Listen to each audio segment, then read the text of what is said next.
ಸೃಷ್ಟಿಯಲ್ಲಿ ವಿಶಿಷ್ಟತೆ, ಶ್ರೇಷ್ಠತೆ, ಆ ಸೌಂದರ್ಯ ಏನು ಅಂದರೆ ಎಲ್ಲ ಬೇರೆ ಬೇರೆ ಬೇರೆ ಬೇರೆ ಬೇರೆ ಥರ ವೆರೈಟಿ ಇರೋದಿಲ್ಲ. ಎಲ್ಲ ಒಂದೇ ಥರ ಇಲ್ಲ, ಎಲ್ಲ ಬೇರೆ ಬೇರೆ ಬೇರೆ ಬೇರೆ ಥರ ಇದೆ. ಎಲ್ಲ ನೆಟ್ಟಿಗಿಲ್ಲ, ಎಲ್ಲ ಸ್ಟ್ರೈಟ್ ಲೈನಲ್ಲಿ ಇದೆಯಾ? ಇಲ್ಲ, ಅಲ್ಲಿ ಒಂದು ಕರ್ವ್ಡ್ ಲೈನು ಇದೆ. ಆ ಬಳ್ಳಿ ಥರ ಬಾಗಿರೋದೇ ಒಂದು ಖುಷಿ, ಸ್ಟ್ರೈಟ್ ಆಗಿ ಹೋಗೋ ಮರನೂ ಒಂದು ಖುಷಿ ಕೊಡುತ್ತೆ. ಆದರೆ ಸೃಷ್ಟಿನಲ್ಲಿ ಹೀಗಿರೋದೇ ಬ್ಯೂಟಿ, ಏನಿದೆಯೋ ಅದೇ ಚೆನ್ನಾಗಿದೆ, ಅದೇ ಸರಿ, ಅದೇ ಬ್ಯೂಟಿ. ಅದನ್ನ ನೋಡಿ ಎಂಜಾಯ್ ಮಾಡೋ ಬದಲು ಮನುಷ್ಯನ ಸ್ವಭಾವ ತಾನು ಪರ್ಫೆಕ್ಟು, ತಾನು ನೆಟ್ಟಗಿದ್ದೀನಿ ಅಂತ ಎಲ್ಲರನ್ನೂ ನೆಟ್ಟಗೆ ಮಾಡೋದು. ಇವ್ರು ನೆಟ್ಟಗೆ ಮಾಡು, ಅವ್ರನ್ನ ನೆಟ್ಟಗೆ ಮಾಡು, ಅವ್ರನ್ನ ನೆಟ್ಟಗೆ ಮಾಡು ಅಂತ ಅವನ ಸ್ವಭಾವ. ಸೊಟ್ಟುಗಳನ್ನು ನೆಟ್ಟಗಾಕಿಯುವ ಯತ್ನ ಸೃಷ್ಟಿ ಪ್ರಾರಂಭದಿಂದಲೇ ಆದಿಯಿಂದ ನಡೀತಾನೇ ಇದೆ. ಯಾರು ಮಾಡಿದ್ದಾರೆ? ಮಾಡೋಕ್ಕಾಗಲ್ಲ, ಫಲ ಇಲ್ಲ. ಸೊಟ್ಟುಗಳ ನೆಟ್ಟಗಾಗಿಪ ಯತ್ನ ಲೋಕದಲ್ಲಿ ಸೃಷ್ಟಿ ಆದೀನಾಗುತ್ತಿರುವುದು ಫಲವೇನು? ಅಕಸ್ಮಾತ್ ಮಾಡಕ್ಕೆ ಹೋಗು, ಈ ಕಡೆ ಮಾಡಿದ್ರೆ ಆ ಕಡೆ ಕಿತ್ಕೊಡುತ್ತೆ, ಈ ಕಡೆ ಮಾಡಿದ್ರೆ ಆ ಕಡೆ ಒಂದು ಬಾವಿ ತೋಡು, ಮತ್ತೆ ಇನ್ನೊಂದು ಬಾವಿ ತೋಡಿ ಇದಕ್ಕೆ ತುಂಬಿಸು, ಒಂದು ಬಾವಿ ಮುಚ್ಚು, ಇನ್ನೊಂದು ಬಾವಿ ತೋಡೋದಕ್ಕೆ, ಈ ಬಾವಿ ಮುಚ್ಚಕ್ಕೆ ಆ ಬಾವಿ ತೋಡು ಅಂದ್ರೆ ಏನರ್ಥ? ಏನು ಪ್ರಯೋಜನ ಆಗಲ್ಲ. ಇಲ್ಲಿ ಪರ್ಫೆಕ್ಟ್ ಮಾಡಕ್ಕೆ ಹೋಗುತ್ತೆ, ಇನ್ನೆಲ್ಲೋ ಕಿತ್ತೋಗುತ್ತೆ. ಹೊಟ್ಟೆ ನೋವು ಇಳಿಯುತ್ತೀರೆ, ರಟ್ಟೆ ನೋವು ಎನ್ನುವುದು. ಈ ಭೂಮಿ ಹೇಗಿದೆ ಅಂತ ಒಂದ್ಸತಿ ನೋಡೋಣ. ಸಮವಾಗಿದೆಯಾ? ಇಲ್ಲ. ಗುಡ್ಡ ಇದೆ, ಬೆಟ್ಟ ಇದೆ, ಕಂದ್ರ ಇದೆ, ಕೊಳ್ಳ ಇದೆ, ಕೆರೆ ಇದೆ, ಅದಿದೆ, ಇದಿದೆ, ಎಲ್ಲ ಬೇರೆ ಬೇರೆ ಬೇರೆ ಬೇರೆ, ಮೇಲೆ ಕೆಳಗೆ ಮೇಲೆ ಕೆಳಗೆ, ಮಟ್ಟವಾಗಿಲ್ಲ, ಸಮನಾಗಿಲ್ಲ. ಭೂಮಿ ಅಲ್ವಾ? ಸಮನಾಗಿದೆಯಾ? ಇಲ್ಲ, ಹಳ್ಳ ಕೊಳ್ಳ ಇದೆ. ಹಾಗೇನೆ ಎಲ್ಲಾನು ಸೊಟ್ಟುಗಳ ನೆಟ್ಟಗಾಗಿ ಪ್ರಯತ್ನ ಲೋಕದಲ್ಲಿ ಸೃಷ್ಟಿ ಆದೀನಾಗುತ್ತಿರುವುದು ಫಲವೇನು? ಹೊಟ್ಟೆ ನೋವೆಳೆಯುತ್ತಿದೆ, ರಟ್ಟೆ ನೋವು ಎನ್ನುವುದು ಮಟ್ಟಸವೇ ತಿರೆ ಹರಿವು ಹರವು. ತಿರೆ ಅಂದರೆ ಭೂಮಿ, ಹರವು ಅಂದರೆ ಸಮ ನೆಲ, ಹರವು ಅಂದರೆ ಲೆವೆಲ್ ಆಗಿಲ್ಲ, ಅದು ಮಟ್ಟಸ ಇಲ್ಲ. ಭೂಮಿ ಮೇಲ್ಮೆ ಅಂತೀವಲ್ಲ, ಅದು ಹರವು. ಆ ಮೇಲ್ಮೆ ಯಾವಾಗಲೂ ಮಟ್ಟಸವಾಗಿರಲ್ಲ, ಏರುಪೇರು ಇರೋದು ಸಹಜ. ಅದೇ ಚೆನ್ನಾಗಿದೆ, ಹಾಗಿರೋದೇ ಸಹಜ. ಯಾವಾಗ ಸಹಜವಾಗಿರೋದನ್ನ ಸರಳವಾಗಿ ಸುಲಭವಾಗಿ ಹಾಗೆ ನೋಡಲ್ಲ, ಯಾವಾಗಲೂ ನೀನೇನ್ ಗತಿ, ಹೀಗಿದೆಯಲ್ಲ, ಇದೇನ್ ಗತಿ, ಇನ್ನೇನ್ ಗತಿ ಅಂತ ಈ ಬೆದರಿಕೆ ಇದ್ದೇ ಇರುತ್ತೆ. ನಮಗೆ ಚೆನ್ನಾಗಿ ಗೊತ್ತು, ನಾವು ವಿಧಿಯ ಒಂದು ಪೆನ್ನನ್ನು ಅಥವಾ ವಿಧಿ ಬರೆಯುವಂತಹ ಲೇಖಣಿಯನ್ನು ಅಥವಾ ಆ ಲೆಕ್ಕಣಿಯನ್ನು ನಾವು ಇಟ್ಕೊಂಡು ಬರೆಯೋಕ್ಕಾಗಲ್ಲ.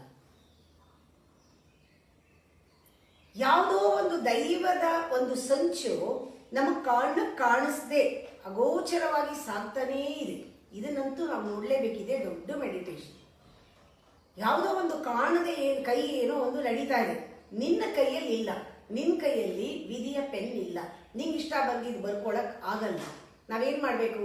ಸ್ವೀಕರಿಸ್ಬೇಕು, ತಗೊಳ್ಬೇಕು ಅಲ್ಲ, ಸ್ವೀಕರಿಸೋದು. ಸ್ವೀಕರಿಸು ಅನ್ನೋದು ಹೆಂಗಿದೆ? ಕೂಲಾಗಿ ತಗೋ, ಆತ್ಮ ತಣ್ಣಗಾಗತ್ತೆ ಅಂತಾರಲ್ಲ, ಸ್ವೀಕರಿಸು, ಮೌನದಲ್ಲಿ ಸ್ವೀಕರಿಸು.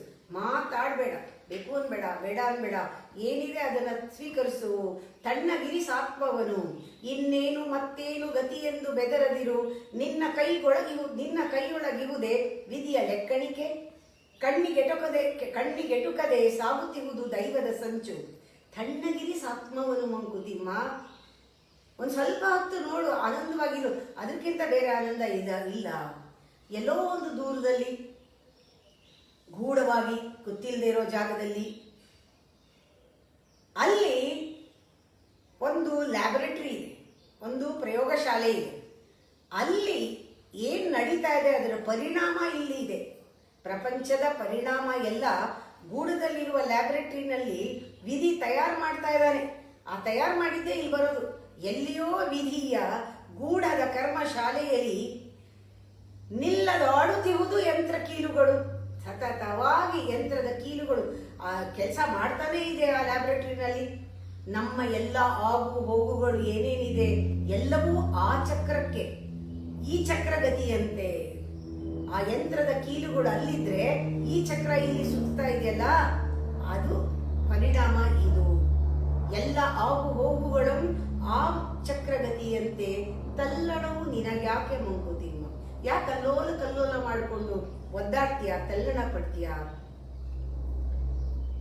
ಒಂದೊಂದ್ಸತಿ ನಿಮಗೆ ಇದು ಅನುಭವಕ್ಕೆ ಬರುತ್ತೆ. ಒಂದು ಕಾಲ ನದಿ ಟೈಮ್ ಒಂದೊಂದು ಸೈಡ್ನಲ್ಲಿ ನೀವು ಒಂದು ನಿಮ್ಮ ಲೈಫ್ನಲ್ಲಿ ಅನಿಸುತ್ತೆ, ಎಷ್ಟು ಹಿತವಾಗಿದೆ ಜೀವನ, ಎಷ್ಟು ಸುಖವಾಗಿ ನಡೀತಾ ಇದೆ. ಹೇಗೆ ದೋಣಿ ತೇಲ್ತಾ ಹೋಗ್ತಾ ಇದ್ರೆ ಒಳ್ಳೆ ಒಳ್ಳೆ ಸರೋವರದಲ್ಲಿ ಯಾವ ಅಲೆಗಳು ಇಲ್ಲದೆ, ಏನು ಡಿಸ್ಟರ್ಬೆನ್ಸ್ ಇಲ್ಲದೆ, ಹಾಗೆ ಒಂದೊಂದ್ಸತಿ ಅನಿಸ್ಬಿಡುತ್ತೆ ಎಷ್ಟು ಸುಖವಾಗಿದೆ. ಪರಮಾತ್ಮ ನಂಗೆ ಹೀಗೆ ಇಟ್ಟಿರಪ್ಪ, ಇಷ್ಟಿಟ್ರೆ ಸಾಕು ನನಗೆ ಅನ್ನೋ ಹಾಗೆ ಆ ಕಾಲ ನದಿಯಲ್ಲಿ ನಮ್ಮ ಬಾಳ ದೋಣಿಯು ಮೆರೆದು ತೇಲುತ್ತೆ. ಭಯನೇ ಇಲ್ಲ, ಯಾಕೆಂದ್ರೆ ಏನಿಲ್ಲ, ದೂರ ಕಾಡಿಲ್ಲ, ಮೇಡಿಲ್ಲ, ಏನಿಲ್ಲ, ನೀರು ಚೆನ್ನಾಗಿದೆ, ಹರಿತಾ ಇದೆ, ತೇಲುತ್ತೆ, ಭಯವ ಕಾಣದೆ ಸಾಗುತ್ತಿರಲು. ಎಲ್ಲೆಲ್ಲೋ ಒಂದೊಂದ್ಸತಿ ಈ ರೀತಿ ಅನುಭವ ಆಗುತ್ತೆ. ಆದರೆ ಯಾವಾಗಲೂ ಎಲ್ಲಿಂದಲೋ ಬಿರುಗಾಳಿ ಬಂದು, ಎಲ್ಲಿಂದನೋ ಗಾಳಿ ಬೀಸಿ ಮರಗಳೆಲ್ಲ ಕಿತ್ತೋಗಿ, ಯಾವುದೋ ಒಂದು ಮರ ಬಿದ್ದು ಆ ಮರ ಅಡ್ಡ ಬಂದು ಆ ಗಾಳಿಗೆ ಜೋರಾಗಿ ಅಲೆಗಳೆಲ್ಲ ಎದ್ದು ದೋಣಿ ತಳ್ತಳ್ಕಾನು ಆಗ್ಬಹುದು, ಮೇಲ್ ಕೆಳಗಾಗ್ಬೋದು, ತಲೆ ಕೆಳಗೆ ಅಂತಾರಲ್ಲ, ಮೇಲ ಕೀಳಾಗಿರ್ಬೋದು. ಕಾಲ ನದಿಯಲ್ಲಿ ನಮ್ಮ ಬಾಳ ದೋಣಿಯು ಮೆರೆದು ತೇಲುತ್ತೆ, ಭಯವ ಕಾಣದೆ ಸಾಗುತ್ತಿರಲು. ಗಾಳಿ ಯಾವಾಗಮೋ ಬಂದೆತ್ತಣಿನೋ ಬೀಸುತ್ತ, ಯಾವಾಗಮೋ ಬಂದೆತ್ತಣಿನೋ ಬೀಸುತ್ತ ಮೇಲ ಕೀಳಾಗಿರ್ಬೋದು ಮಂಕುತಿ. ಮೇಲನ್ನ ಕೆಳಗೆ ಮಾಡಿಬಿಡುತ್ತೆ, ಕೆಳಗನ್ನ ಮೇಲ್ ಮಾಡಿಬಿಡುತ್ತೆ ಮಂಕುತಿಮ್ಮ. ಈ ಥರ ನಾವು ಯಾವುದೂ ಚೆನ್ನಾಗಿದೆ ಅಂತ ಅಂದ್ಕೊಳಕ್ಕೆ ಆಗಲ್ಲ, ಅಥವಾ ಇದು ಚೆನ್ನಾಗಿಲ್ಲ, ಇನ್ನು ಹೀಗೆ ಇರ್ತೀನಿ ಅಂತಲೂ ಅಂದ್ಕೊಳಕ್ಕಾಗಲ್ಲ. ಆ ಥರ ಇದು ಆತುರತೆಯೇ ಇರಲ್ಲ ಅದಕ್ಕೆ. ವಿಧಿ ಯಂತ್ರ ಚಲನೆಯಲ್ಲಿ ಏನು ಅವಸರ ಪಡ್ತಾ ಇಲ್ಲ ಅದು.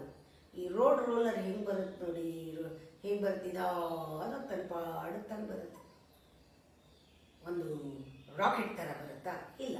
ಆ ಥರ ವಿಧಿ ಆತುರತೆ ಏನಿರದು ವಿಧಿಯಂತ್ರ ಚಲನೆಯಲ್ಲಿ.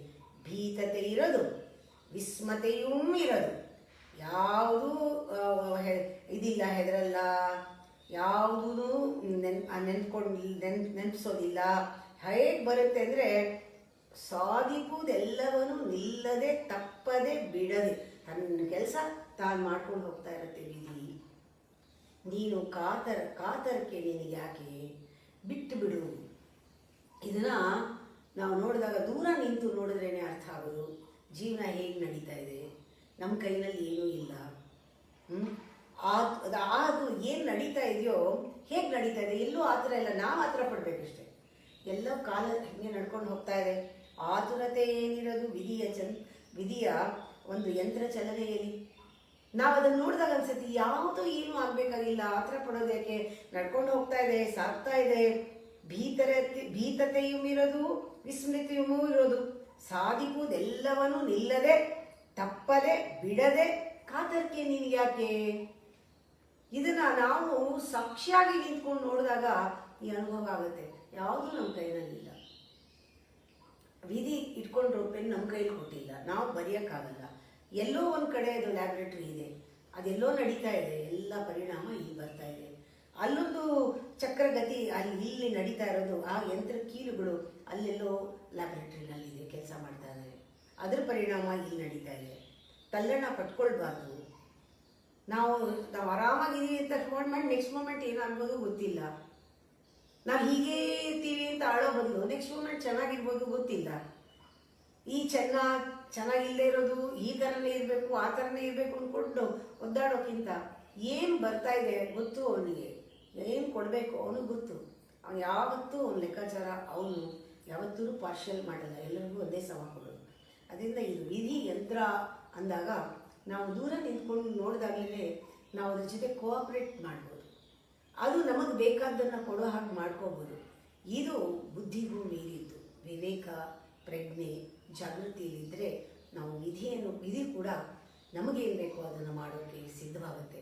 ಈ ಒಂದು ವಿಧಿ ತಂತ್ರವನ್ನು, ವಿಧಿ ಯಂತ್ರ ಹೇಗೆ ಕೆಲಸ ಮಾಡುತ್ತೆ ತಿಳ್ಕೊಳ್ಳೋದನ್ನು ಬುದ್ಧಿ ಚುರುಕಾಗಬೇಕು. ಶುದ್ಧ ಬುದ್ಧಿಯಲ್ಲಿ ಗೋಚರವಾಗುತ್ತೆ.